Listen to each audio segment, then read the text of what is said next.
우리 말씀 보겠습니다. 이 시간 함께 볼 말씀은 출애굽기 15장 11절에서 13절 말씀입니다. 출애굽기 15장 11절에서 13절 말씀, 제가 가진 성경은 구약 성경 103면에 있습니다. 우리 함께 읽도록 하겠습니다. 여호와여, 신중에 주와 같은 자가 누구니이까? 주와 같이 거룩함으로 영광스러우며 찬송할 만한 위엄이 있으며 기이한 일을 행하는 자가 누구니이까? 주께서 오른손을 드신즉 땅이 그들을 삼켰나이다. 주의 인자하심으로 주께서 구속하신 백성을 인도하시되 주의 힘으로 그들을 주의 거룩한 처소에 들어가게 하시나이다. 아멘. 우리 옆에 계신 분과 인사해 볼까요? 주님이 우리를 인도하십니다. 주님이 우리를 승리하게 하십니다.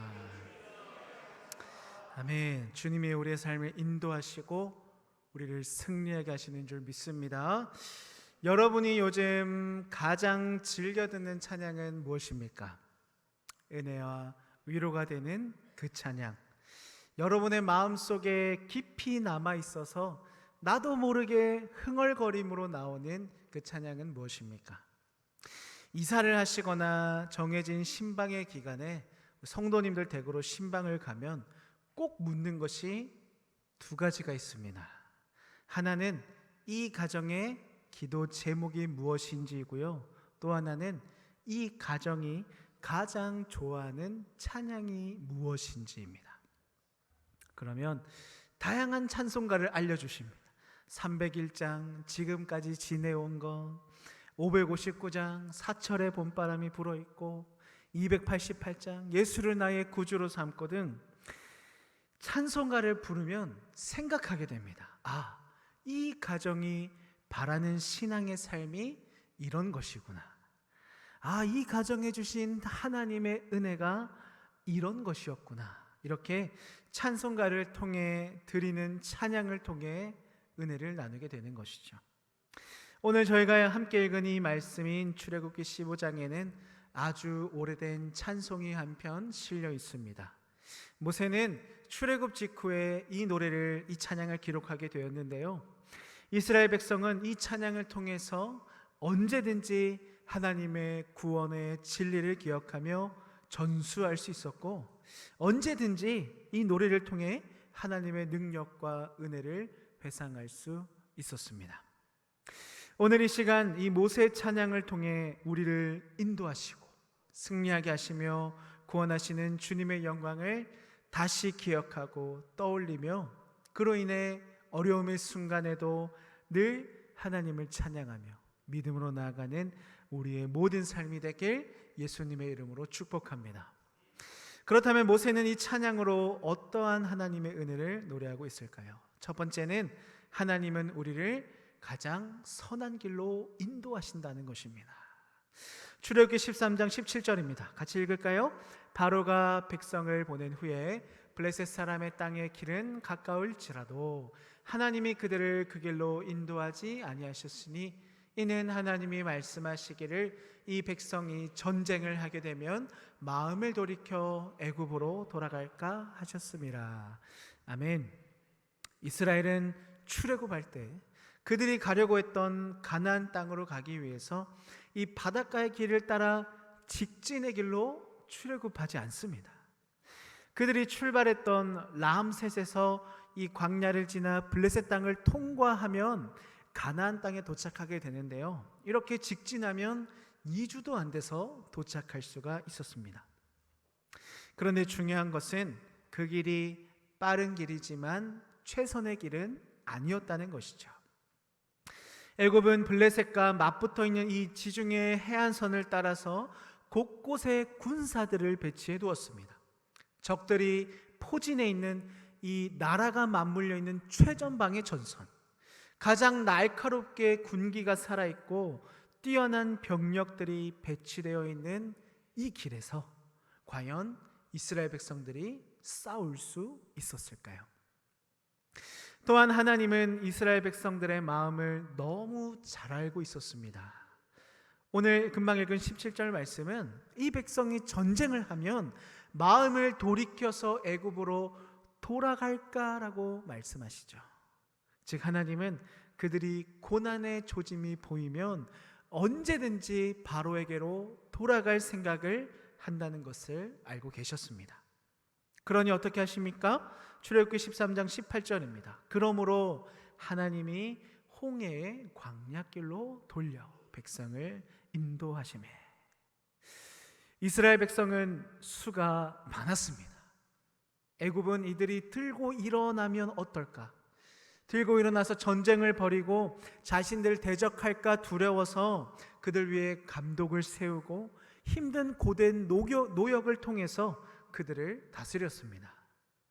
그러한 수많은 사람들이 대열을 지어 나오긴 했지만 중요한 것은 그들은 이 평생을 노예로 살아온 자들입니다. 전투할 준비가 전혀 되어 있지 않다는 것이죠. 게다가 하나님에 대한 아주 연약한 믿음을 가지고 있었습니다. 전투할 능력도 없고 하나님을 의지하는 믿음도 없는 이들은 딱 패배하기 십상이었죠. 민수기 14장 2절에서 4절 말씀입니다. 이스라엘 자손이 다 모세와 아론을 원망하며 온 회중이 그들에게 이르되 우리가 애굽 땅에서 죽었거나 이 광야에서 죽었으면 좋았을 것을 어찌하여 여호와가 우리를 그 땅으로 인도하여 칼에 쓰러지게 하려 하는가? 우리 처자가 사로잡히니 애굽으로 돌아가는 것이 낫지 아니하랴. 이에 서로 말하되 우리가 한 지휘관을 세우고 애굽으로 돌아가자 하매. 이렇게 연약한 백성들에게 이렇게 연약한 심령을 가져서 툭 치면 원망하고 툭 치면 애굽으로 돌아가자 말하는 이들에게 엎친 데 덮친 격으로 하나님이 인도하시는 길은 결코 이해될 수 없는 길이었습니다. 그들의 길을 홍해의 광야길로 돌리신 하나님의 뜻에 따라 결국 그들은 출발하지 얼마 안 돼서 이 홍해와 바로의 군대 사이에 끼어서 옴짝달짝 못하게 되었죠. 이리 갈 수도 없는 저리 갈 수도 없는 위험에 빠진 것입니다. 그런데요 여러분, 하나님은 왜 이스라엘 백성의 여정을 홍해의 광야길로 돌리셨을까요? 그것은 하나님의 목적이 그의 백성들을 단순히 약속하신 땅으로 이동시키는 것이 아니었기 때문이죠. 그저 이스라엘 백성들이 가나안 땅에 도착하는 것이 가장 중요한 목적이었다면 하나님은 그들을 순간 이동시키셔서 가나안 땅에 아주 안전하게 도착하게 하셨을 것입니다. 아무리 못해도 하나님의 군대로 그들을 보호하면서 이 애굽 땅과 블레셋 땅을 뚫고 직선거리로 그들을 이동시켜 가나안 땅에 도착하게 하셨을 것이죠. 그러나 그것이 중요한 게 아닙니다. 우리는 고민해야 하는 것이죠. 하나님은 그의 백성들을 왜 광야의 길로 인도하여 걷게 하셨을까? 그 여정 속에서 왜 고통받게 하셨을까? 하나님이 이 여정에서 그의 백성들에게 원하시는 것이 무엇일까요? 바로 성장입니다. 자라가는 것이죠. 하나님은 이 여정에서 이스라엘에게 많은 것을 보여주시고 그것을 힘을 얻어 살아가기를 원하셨습니다. 여러분, 이 백성들의 모습을 다시 한번 떠올려 볼까요? 어딜 봐서 하나님의 백성의 모습입니까? 전쟁이 나면 그저 애굽으로 돌아가기를 원하는 그들, 조그만 어려움이 생겨도 하나님 원망하고 불평불만하고 차라리 애굽에서 편하게 죽게 하지 왜 우리를 고생을 시켜서 이 비참함을 맞이하게 하느냐, 하나님께 탓을 돌리는 그들이죠. 여정이 힘들어질 때마다 이스라엘 백성들을 그들을 인도하신 하나님을 의심하게 됩니다. 그러나 하나님은 이러한 과정을 통해서 조금씩 하나님의 백성으로 산다는 것이 무엇인지, 하나님의 백성은 무엇을 보아야 하는지를 알게 하시고 이를 통해 성장하게 하시는 것이죠. 하나님이 원하시는 것은 처음부터 완벽하게 하나님의 뜻대로 행하여 하나님이 예비하신 땅으로 초고속으로 달려가는 것이 아닙니다. 하나님이 원하시지 않을 뿐더러 그렇게 완벽하게 하나님의 뜻대로 살아갈 수 있는 사람이 주님 말고 누가 있겠습니까? 또 그렇다면 처음부터 하나님은 우리를, 그의 백성들을 완벽하게 지으셨겠죠. 하나님이 원하시는 대로만 행동하도록, 하나님이 원하시는 대로만 살아가도록, 마치 로봇처럼 입력한 대로만 출력되는 삶을 살게 하셨을 것이죠. 그러나 하나님은 그렇게 하지 않으셨습니다. 그리고 그들을 내버려 두시는 것이 아니라 그들과 함께 하시는 것이죠. 그 어려움에, 그 연약함에 하나님이 동행하여 주십니다. 그렇기 때문에 광야로 길을 돌리게 하십니다. 왜입니까? 하나님이 원하시는 것은 바로 그 연약한 우리가, 부족한 우리가 조금씩 우리의 삶을, 시간을, 생각을, 결정을 돌려가길 원하시기 때문입니다. 우리의 삶에도 참 어려움이 많습니다. 하나님, 왜 나를 광야의 길로 이끌어 가십니까? 하나님, 나에게 왜 이런 환경을 주시고 이곳에서 살아가게 하십니까? 요한복음 14장 18절 말씀 같이 읽어볼까요? 내가 너희를 고아와 같이 버려두지 아니하고 너희에게로 오리라. 여러분, 중요한 것은 하나님이 그러한 환경 속에 우리를 두고 내버려 두는 것이 아니라 그곳에서도 우리와 함께 하신다는 것입니다. 버려두지 아니하고 너희에게로 오니라. 그리고 그런 하나님은 그 상황을 들어 사용하셔서 우리를 가장 선한 길로 이끌어 가실 것이기 때문이죠. 목회자 J.D. 그리어는 이렇게 고백했습니다. 하나님은 우리보다 우리를 더 사랑하신다. 우리보다 우리를 더 사랑하시는 하나님, 나보다 나를 더 잘 아시는 그 하나님이 나를 가장 선한 길로 인도하심을 믿고 하나님을 더 신뢰하며 살아가는 저 여러분의 삶이 되길 예수님의 이름으로 축복합니다. 두 번째로는 하나님이 승리하게 하신다는 것인데요, 우리 14장 4절 말씀 같이 읽어볼까요?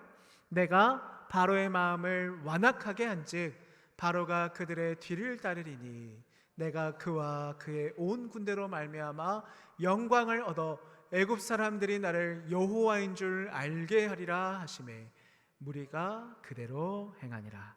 아멘. 하나님은 왜 그러셨을까요? 겨우 바로의 마음을 돌려서 출애굽을 허락받은 모세와 이스라엘 백성들이 이제 애굽을 벗어나서 하나님의 약속의 땅으로 향하는 긴 여정을 시작하게 되었습니다. 그런데 여러분, 안 그래도 연약한 백성들입니다.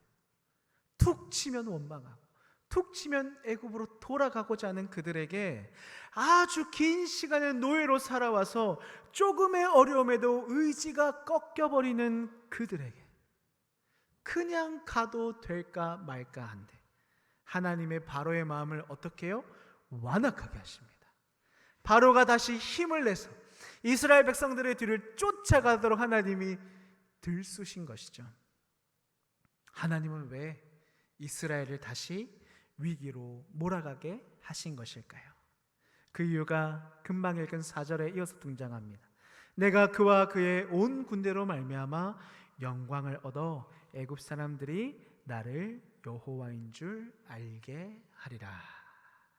하나님이 영광을 얻으시는 방법이 무엇입니까? 그와 그의 온 군대입니다. 즉 바로와 애굽의 최고의 전력들, 이스라엘 백성들이 이 가장 두려워하는 부분, 두려워하는 대상, 그들에게 가장 치명적인 약점을, 연약함을 사용하시겠다는 것이죠. 즉 이스라엘에게는 지금 무엇이 더 크다는 것입니까? 하나님이 아닙니다. 바로와 그의 군대라는 것이죠. 그들이 두려워하는 최고의 대상, 그들은 지금 하나님이 함께 하셔서 우리가 안전을 누리니까 출애굽한다라고 여기는 것이 아닙니다. 그들이 두려워하는 최고의 대상이 잠잠히 보내주고 있으니 출애굽하고 있는 것이죠. 그런데 하나님이 그 마음을 들쑤시셔서 바로와 그의 군대를 움직이시니 이를 본 이스라엘 백성들이 고백합니다. 우리 출애굽기 14장 10절부터 12절 같이 읽어볼까요? 바로가 가까이 올 때에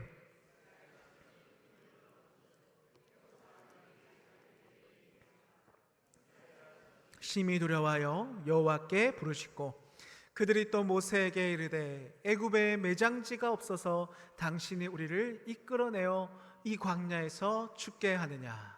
어찌하여 당신이 우리를 애굽에서 이끌어내어 우리에게 이같이 하느냐? 우리가 애굽에서 당신에게 이른 말이 이것이 아니냐? 이르기를 우리를 내버려 두라.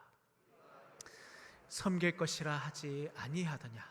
애굽 사람을 섬기는 것이 광야에서 죽는 것보다 낫겠노라. 아멘. 바로와 그의 군대가 가까이 쫓아올 때 그들은 너무 두려워서 여호와께 부르짖고 모세에게 말합니다. 아니, 애굽에 무덤이 없어서 우리를 광야에서 죽이는 것입니까? 벌써 죽은 거예요. 이럴 거면 왜 우리를 애굽에서 탈출시켰습니까? 우리가 여기에 남아서 애굽 사람들을 섬기겠다고 하지 않았습니까? 애굽 사람들을 섬기는 것이 지금 광야에서 죽는 것보다 훨씬 유익합니다. 우리는 이러한 이스라엘 백성들의 반응을 보면서 생각할 수 있습니다. 아니, 정말 너무한 것 아닌가? 정말 연약한 것 아닌가? 하나님이 그 놀라운 인도하심을 보여주면서 10가지의 재앙을 보여주시면서 그들을 어떻게 인도해 내셨는데 그 하나님을 의지하지 못하고 이렇게 불평, 불만을 쏟아내고 있는가? 그러나 여러분, 이런 말이 있습니다. 아는 만큼만 선택할 수 있다. 아는 만큼 선택하는 거예요.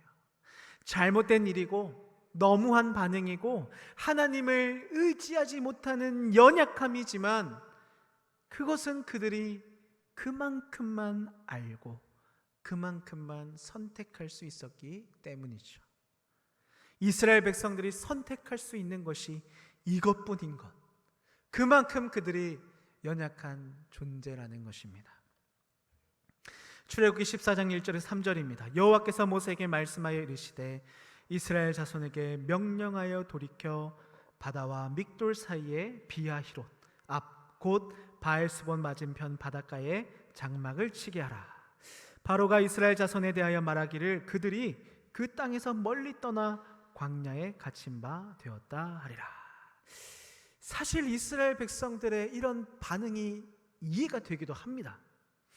이 1절에서 3절까지의 말씀을 보면 이스라엘이 바다와 믹돌 사이의 비하히롯 곧 바알스본 맞은편 바닷가 앞에 장막을 치게 되죠. 이것을 바로가 아주 명확하게 이해하고 말합니다. 그들이 광야에 갇힌 바 되었다.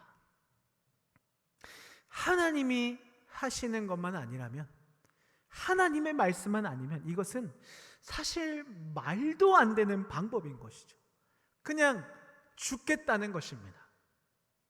그런데요 여러분, 하나님의 일하심은 굉장히 기이합니다.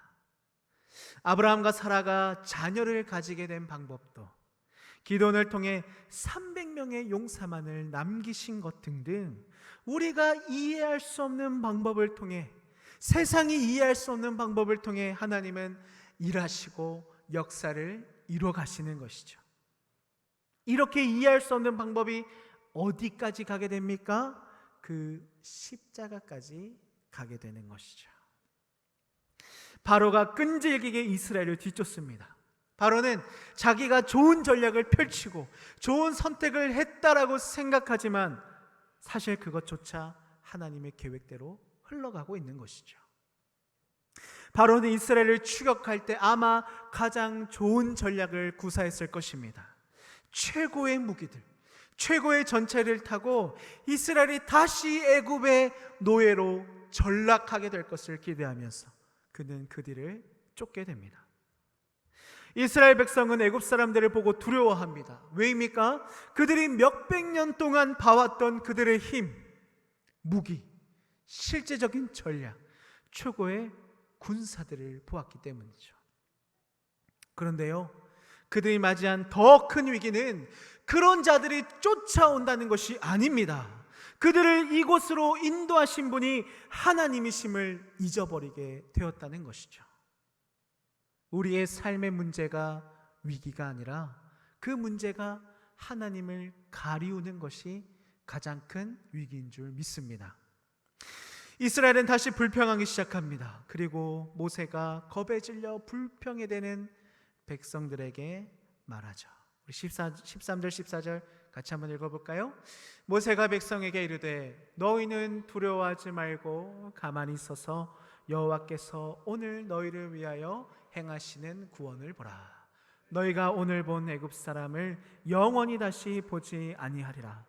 여호와께서 너희를 위하여 싸우시리니 너희는 가만히 있을지니라.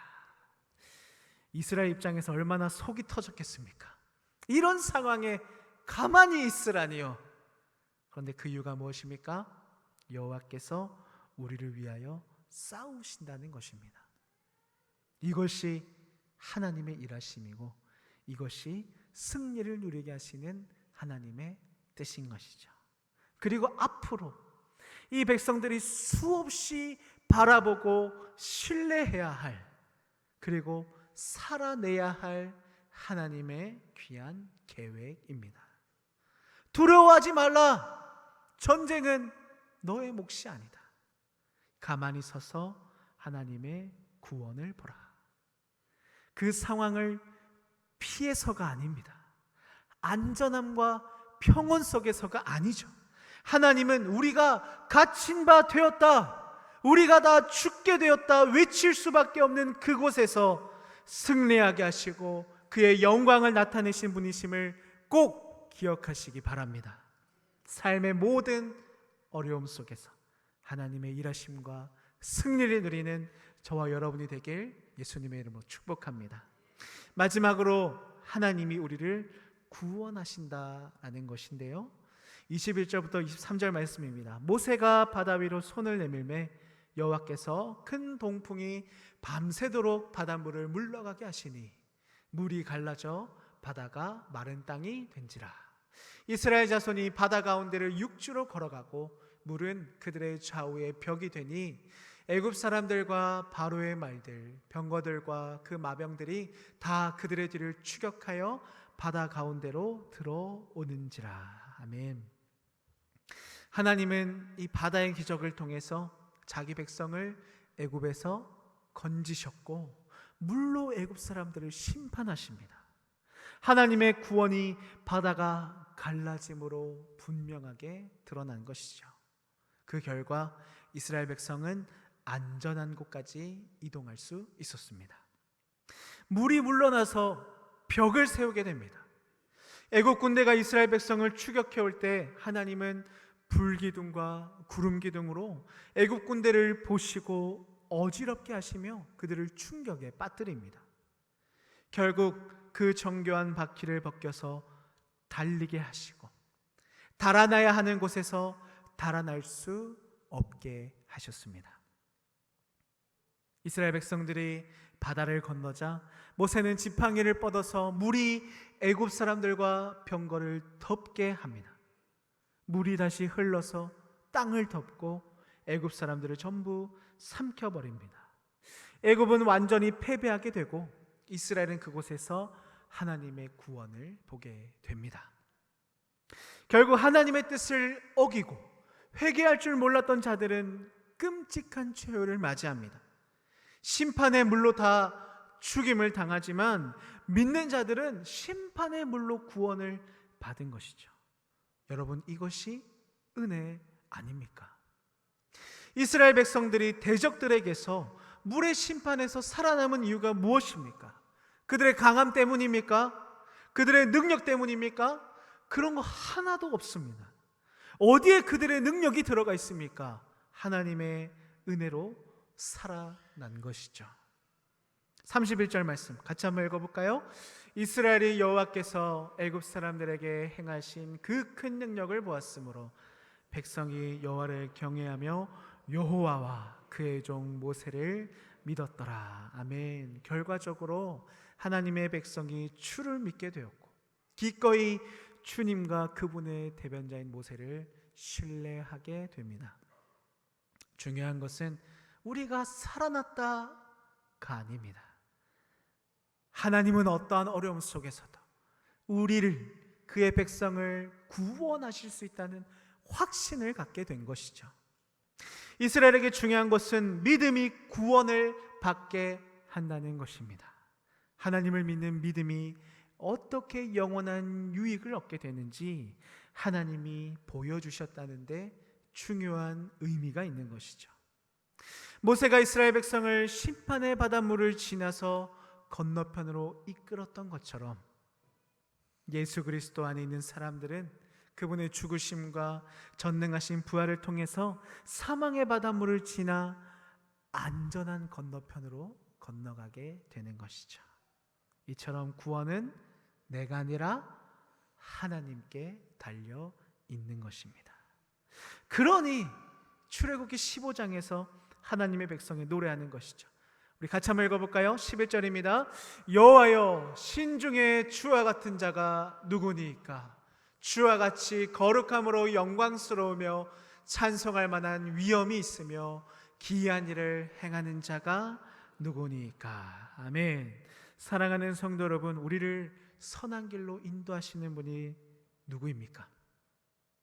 우리를 승리하게 하시는 분, 우리를 구원하여 주시는 분이 누구입니까? 그는 바로 우리의 하나님이십니다. 주와 같은 자가 누구니까? 연약한 인생 속에 사방이 막혀 있는 것처럼 느껴집니까? 하나님이 왜 나를 이곳에 머물게 하셨는지, 왜 이러한 어려움을 나에게 두시는지 괴롭고 고민되고 그로 인해 어려움을 겪는 그 순간 속에서도 하나님은 나와 함께 하시며 내가 걸어가는 그 귀한 신앙의 걸음걸음을 인도하시는 줄 꼭 기억하시고 믿음으로 붙드시고 이를 통해 역사하신 그 주님을 노래하는 삶, 이를 통해 그 주님을 찬양하는 복된 인생들이 되시길 예수님의 이름으로 축복합니다. 우리 그러한 마음으로 함께 찬양하고